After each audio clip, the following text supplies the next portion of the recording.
Je vous remercie, Monsieur le Président, Messieurs les ministres, chers collègues, Mesdames, Messieurs les hauts fonctionnaires, Mesdames, Messieurs, honorables députés,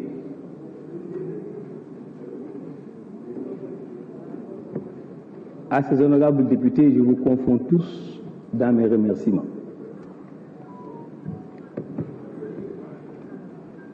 Je ne peux pas commencer sans une voix un peu étreinte, pour la bonne et simple raison que pendant 5 ans durant, j'ai partagé avec beaucoup d'entre vous cette auguste assemblée, qui est un haut lieu d'apprentissage de la vie. Et l'expérience parlementaire est extrêmement utile parce que ça vous forge à être apte aux mutations sectorielles, quelle que soit l'immigration que vous aurez eu à faire dans d'autres sphères. Donc je remercie le président Macky Sall qui a eu l'amabilité de m'offrir l'occasion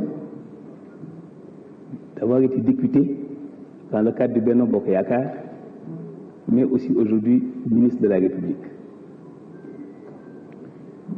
Honorables députés,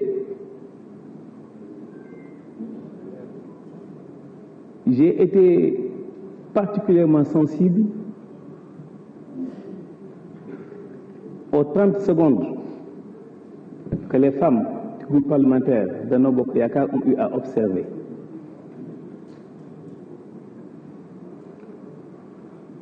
Je vous ai bien compris, parce que partant du principe que tout s'exprime sous forme de signe, et tout signe est un message.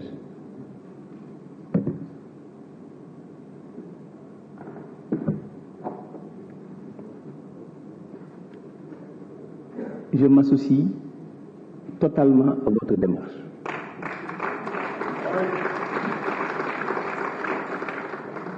Loin des positions partisanes et politiciennes, faisons faire confiance. 30 secondes dans la vie peuvent être assimilées à une contribution certes modeste, mais rassurez-vous qu'il n'en demeure pas moins sincère, parce que extrêmement militante d'une cause, celle de la femme. Oui, il faut être femme pour être maman.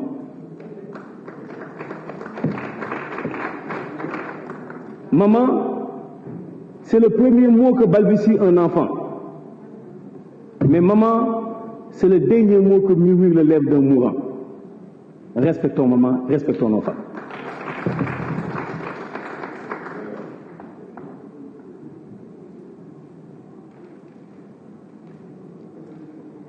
J'ai été interpellé à peu près par presque 40 députés. Vous m'excuserez parce que j'ai une collègue qui attend depuis 16 heures. Je vais essayer de répondre de manière ramassée. Ça devrait être facile parce que ceux qui ont été les plus virulents et parfois victimes d'une audace imprudente ont pris la clé des champs pour ne pas nous écouter. Alors ils devaient être là pour attacher le tablier, pour écouter les vérités premières. Mais nous, essayons d'être droits dans nos bottes. Soyons adeptes de la philosophie de complémentarité, capables de faire cette émission profonde, mais aussi capables d'être sur les hauteurs. J'ai choisi d'être sur les hauteurs à cause de ma posture républicaine que je dois assumer et que je dois vivre.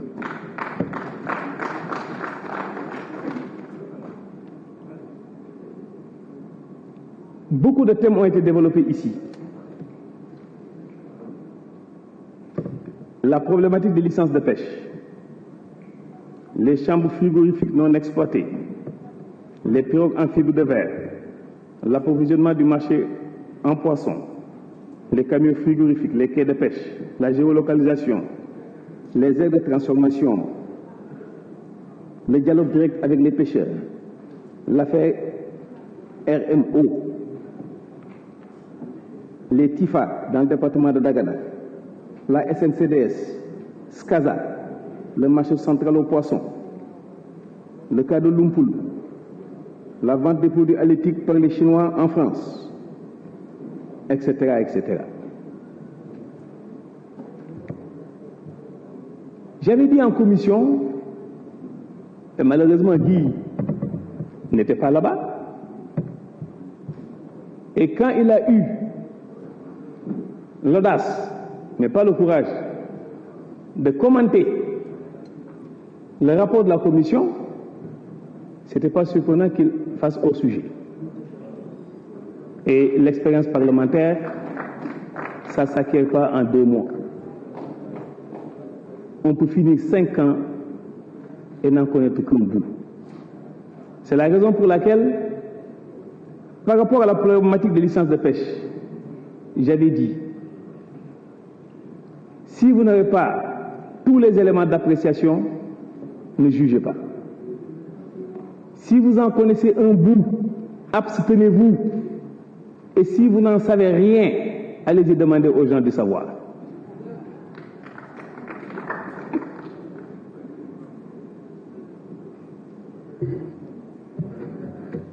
Vous me donnez l'occasion de rendre hommage à ces techniciens, ces hauts cadres de l'administration que j'ai trouvés dans ce ministère. C'est des Sénégalais, ce n'est pas des Vietnamiens.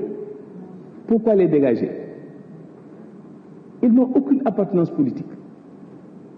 Ils sont là au moins depuis 15 ans, chacun à son poste. Je les respecte et je vous rends hommage. À entendre certains,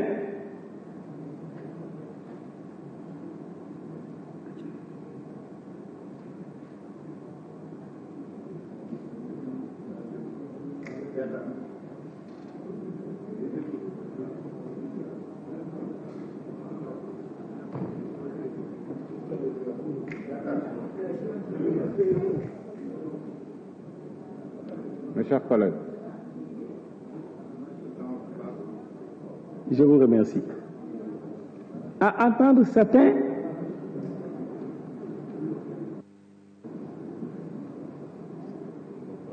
qui se prennent pour des gardes-chasse, alors que malheureusement, ce ne sont pas des anciens braconniers, ils pensent que le ministre s'enferme dans son bureau et attribue des licences de pêche à l'emporte-pièce. Non. Vous avez ici la composition de la commission d'attribution des licences de pêche. Dans cette commission, il y a qui? Le représentant de la présidence de la République, le représentant de la primature, le conseil juridique du ministre chargé de la pêche, le directeur de la protection et de la surveillance des pêches, le directeur des industries de transformation des pêches, le directeur général de l'Agence nationale des affaires maritimes, le coordinateur de la cellule études et planification, un représentant du ministère chargé des forces armées, un représentant du ministère chargé des finances, un représentant du centre de recherche océanographique de Thiaroye, 2 représentants des armateurs et industriels de la pêche maritime et un représentant de la pêche artisanale. Vous pensez que cette cohorte peut être corrompue? Ou bien ce sont des manchots? Ou bien beaucoup plus patriotes qu'eux? Ou plus intelligents qu'eux? Non. Aucune licence n'est délivrée sans passer par ce chemin. Je l'ai su quand je suis venu au ministère.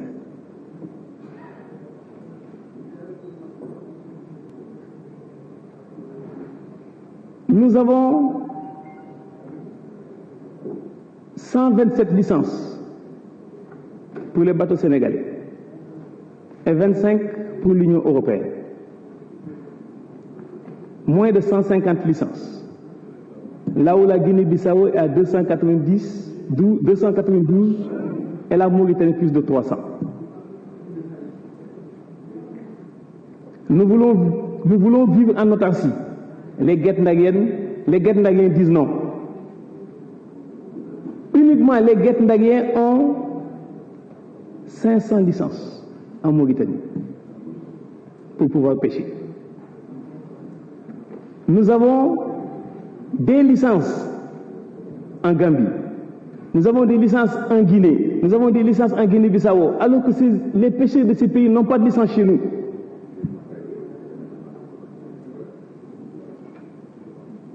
En commission, on m'a demandé la transparence. Mais il faut que les députés puissent savoir que l'information est quérable. Le député est doté de véhicules ou d'indemnités de véhicules. Il a son salaire. Il représente les intérêts du peuple. Le peuple est intéressé par quelque chose. Aujourd'hui, la chanson était la même. Aucun député, aussi bien de l'opposition que du pouvoir, n'est venu me rendre visite pour me dire que je veux savoir la quintessence de ces accords. Je vous ai invité, pour ceux qui étaient en commission, venez, les livres sont ouverts. Je n'ai vu personne. Peut-être lundi, je verrai certains d'entre vous. Ma porte, elle est ouverte. Je suis très à l'aise pour parler de licence, j'en ai jamais signé une. Je suis très à l'aise pour en parler. Personne ne peut me pointer du doigt pour me dire que vous avez signé une licence. Après l'avis de la commission, j'aurai à renouveler des licences et j'aurai à supprimer des licences. En quel pourcentage? Je ne sais pas parce que je ne fais pas de la politique fiction. Nous prendrons des décisions que nous serons capables d'expliquer, d'argumenter et de défendre pour l'intérêt supérieur de notre pays qui est le Sénégal. Certains pensent qu'ils aiment le Sénégal mieux que nous. Du tout. Ils sont au milieu du guet. Ils se battent pour avoir le pouvoir. Il n'y a pas plus noble. On s'est battu pour être au pouvoir.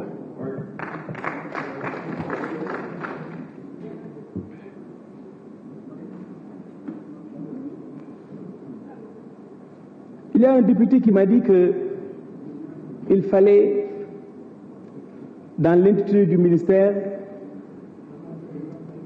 qu'on parle de pêche continentale. Je pense qu'il faudrait qu'on retourne un peu en arrière pour parler de grammaire. Parce que l'intitulé, c'est le ministère des pêches. D est un article indéfini, surtout quand c'est placé devant un nom.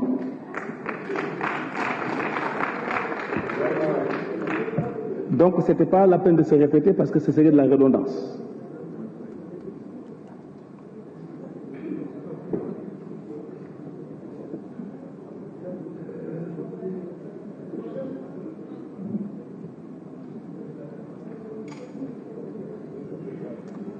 Pour clore ce chapitre des licences de pêche,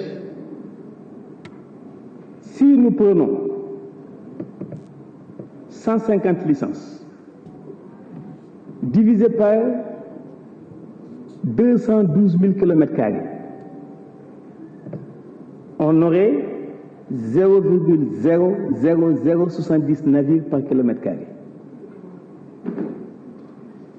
Ça veut dire une bouée par km². Il y en a qui sont influencés par le discours de Greenpeace. Il y en a qui sont influencés par le discours de Fiti. Mais ces gens, ils ne nous ont pas donné l'esquisse d'une solution par rapport aux problèmes auxquels nous vivons. Il faut faire l'immersion profonde, avoir l'objectivité, le courage, la réalité et la vérité pour savoir qu'au moment où Mame Diarra Fam ou l'honorable député Gaye de Saint-Louis avait un seau de poisson qu'on lui donnait à Thiaroye ou à Saint-Louis, à Diamaguène. Mais en ce moment, on était 3 500 000 habitants. Aujourd'hui, nous sommes presque 18 millions d'habitants. Dans la sous-région, seul le Sénégalais consomme 29 kilos de poisson par an. Vous pensez que la ressource peut être la même? Non. Nous avons 25 000 pirogues immatriculées qui pêchent au niveau de 6 000 miles. S'il y en avait 400 qui pêchaient, amna olof bu naan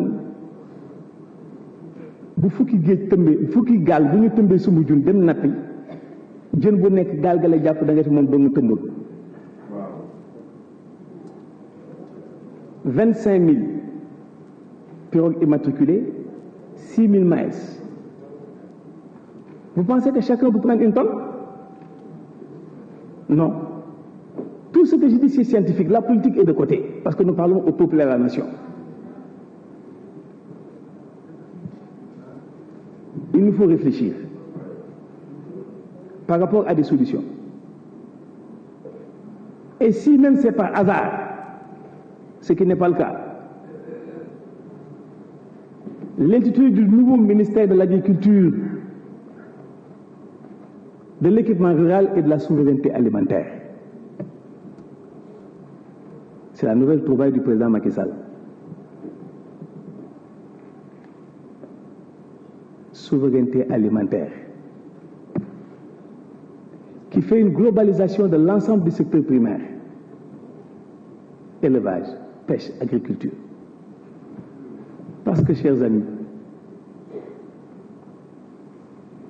2050, c'est demain. En 2055, il nous faut produire en agriculture, en pêche et en élevage au moins 35 à 40% de plus de ce que nous faisons aujourd'hui.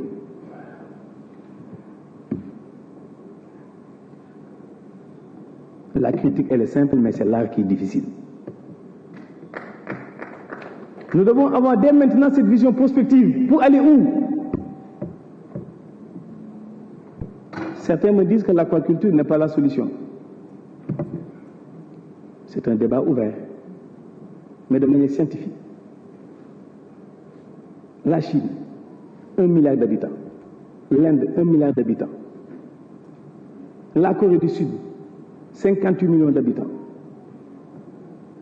Chacun mange du poisson quand il le veut. Ce poisson est sorti de la mer? Non. La Corée du Sud est à 1 million de tonnes d'espèces halieutiques. 1 million de tonnes par an de production en aquaculture. On nous demande de laisser ce chemin de côté? Non. Deuxièmement, aujourd'hui, avec le changement climatique, bon nombre d'entre vous avez reconnu que le poisson qui suit son cours avec les courants chauds sont plus ou moins à 12 000, 15 000, 17 000 miles. Ce ne sont pas ces pirogues, 25 000 aujourd'hui multipliées par 3, 75 000 pirogues ne régleront pas nos problèmes. Le président Macky Sall nous a demandé de réfléchir par rapport à l'existence d'une capitainerie. S'il n'y a pas cette capitainerie, nous n'aurons pas ces bateaux équipés même parfois d'hélicoptères avec des radars infrarouges pour détecter le poisson à minuit et le pêcher. Le monde évolue. Il faut qu'on évolue avec ce monde.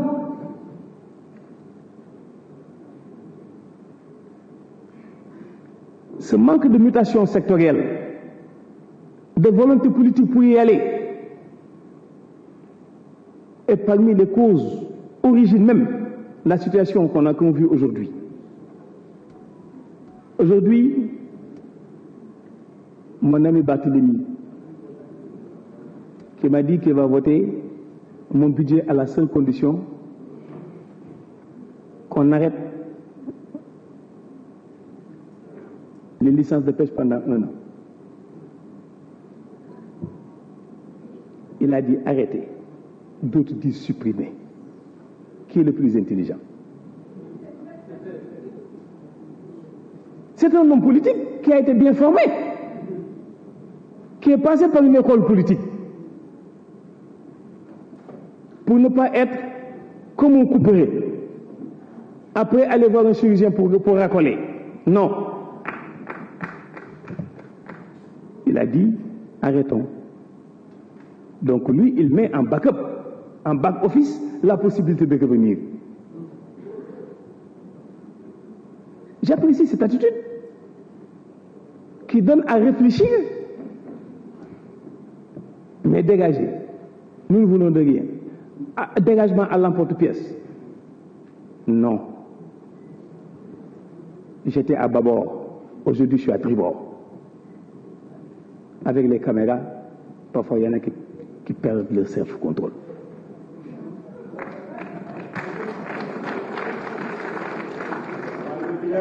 Réfléchissons par rapport à cette batterie de navires que nous devons avoir, comme ces Chinois, ces Américains, ces Indonésiens, ou je ne sais qui encore qu'on accuse aujourd'hui.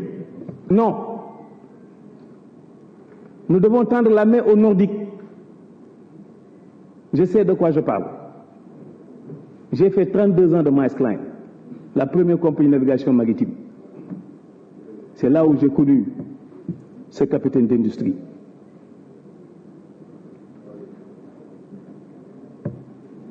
À lui seul, à Pointe-Noire, il était à 1500 conteneurs de 40 pieds par an pour un seul produit. Ouagay, je suis très content de vous voir ici.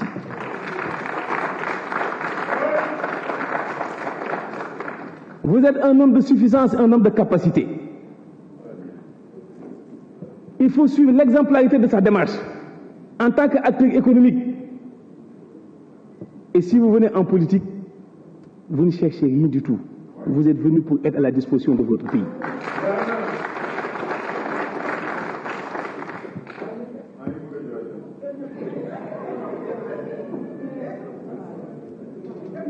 Je profite de cette tribune pour rendre hommage à la pêche industrielle qui est accusée à tort. Je ne citerai pas de nom, mais j'ai les mareyeurs ici, sur les gradins, qui peuvent être témoins. Parce qu'on ne peut pas regarder quelqu'un et lui mentir avec conviction, à moins qu'on soit de l'autre bord.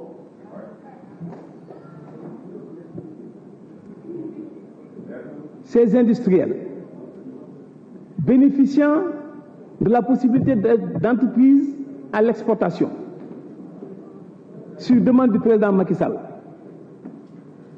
ils ont accepté de laisser ici à Dakar 30% de leur capture.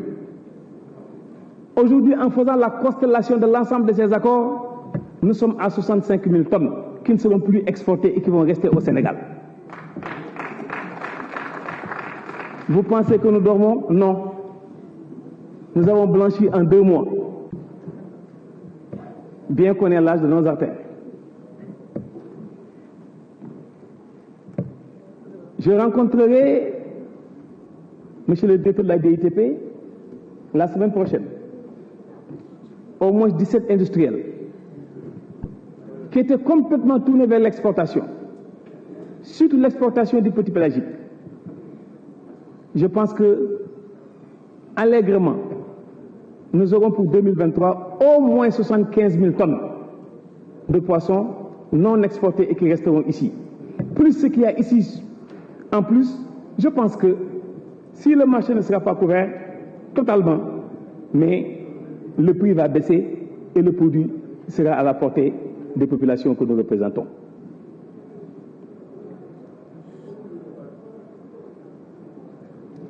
Je vois que les turifères des licences de pêche ont perdu le combat. Ils quittent la salle.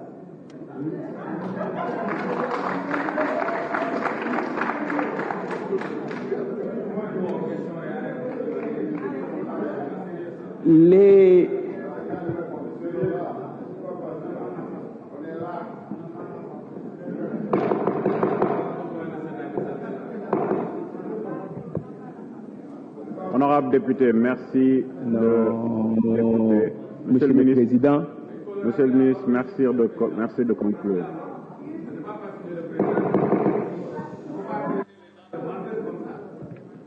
Honorable député, honorable député. Honorable député. Non. Honorable député, s'il vous vous n'avez plaît. pas la parole. L'honorable Farba, continuez. Monsieur le ministre, nous continuez. avons eu des le débats ministre, sereins jusqu'à continuez. présent. Dans ce que dit Merci de conclure. mon frère et ami Bara, c'est la contestation. On m'a appris que dans toute contestation, il y a une seconde forme de vérité. S'il y a quelque chose qui choquerait, je le retire. Faites-les revenir. Honorable député, merci d'écouter. Il fallait Merci contester de pendant qu'ils sont là. séance. Bara, s'il vous plaît. Honorable député Bara Gueye, merci de respecter la séance. Monsieur le ministre, continuez. Non.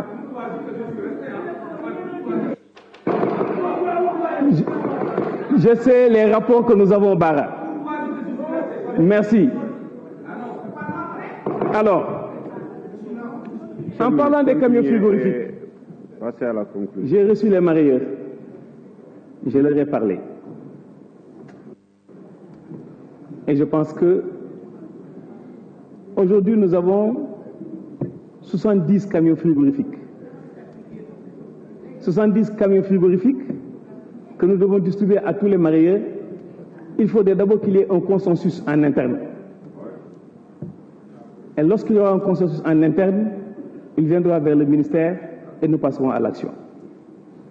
Mais j'ai été très clair avec eux. Ces camions frigorifiques, ce n'est pas pour les zones côtières. C'est pour les zones frontalières et les zones de l'intérieur qui n'ont pas de débouché sur la mer et parfois même qui ne voient même pas un cours d'eau, à plus forte raison un fleuve. Ils sont d'accord sur le principe. Pour les quais de pêche, rassurez-vous que la demande est largement supérieure aux possibilités. La demande en quai de pêche est supérieure aux possibilités financières. Donc, Monsieur le ministre des Finances, je pense qu'il faut faire un plan pour pouvoir faire un minimum en 5 ans. Et je pense qu'au bout de 5 ans, bon nombre de zones qui devaient avoir des quais de pêche pourront être desservies.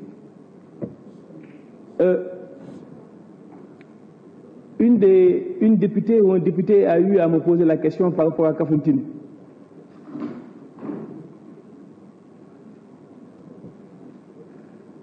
À Kafountine, le projet était en cours.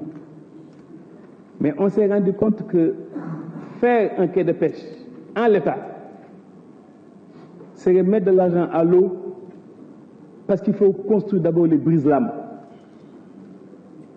Nous l'avons remis à l'année prochaine pour pouvoir construire les brise-lames d'abord, avant de faire les quais de pêche. Et je pense que nous avons le même phénomène à Differ aussi, où il y a même un hôtel qui a dû subir la foudre de la mer et qui a disparu. Merci de conclure, monsieur le ministre. Les aires de transformation, il y en a 4 aujourd'hui. Je pense qu'il en faut encore. Parce que nous devons dépasser cette méthode de faire du ketchup. Pour celles qui ont eu à faire du ketchup et qui connaissent le ketchup, nga xam ni da nga koy teraw boo ko terawee ba pare sërgal ko def ci kopp taal ko ba suba nga soog ko tuggi soog ko xolli pour am nga wéeru. Je pense que Diouf Sarr me comprend dans ce langage parce que moom xàmmee na saaka ak weraw te ñaar yooyu bala boo ko gisee ci biir géej di nga gis picc bu ñuy wax piipi ndax moo koy tiim mbaaw la ma dëkk fa la tax man doom kii Ndiaga, je pense qu'on se comprend. Je viendrai à Thiaroye, qui est plus ou moins un village natal pour moi, parce que Mbao et Thiaroye ben lañu xaw beaucoup ci meññ sa morom. Mais rassurez-vous que pour rassurer les marieurs et les pêcheurs qui sont dans les gradins, que le secteur sera ce qu'ils voudront que ce secteur soit. Sera le conseil présidentiel est fixé en fin janvier 2023.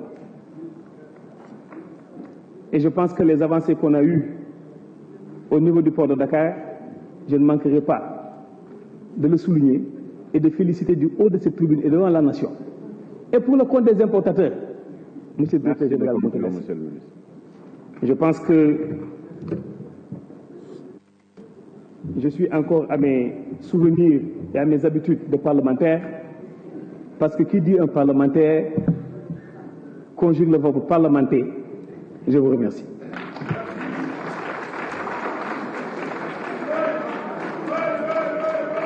Je vous remercie.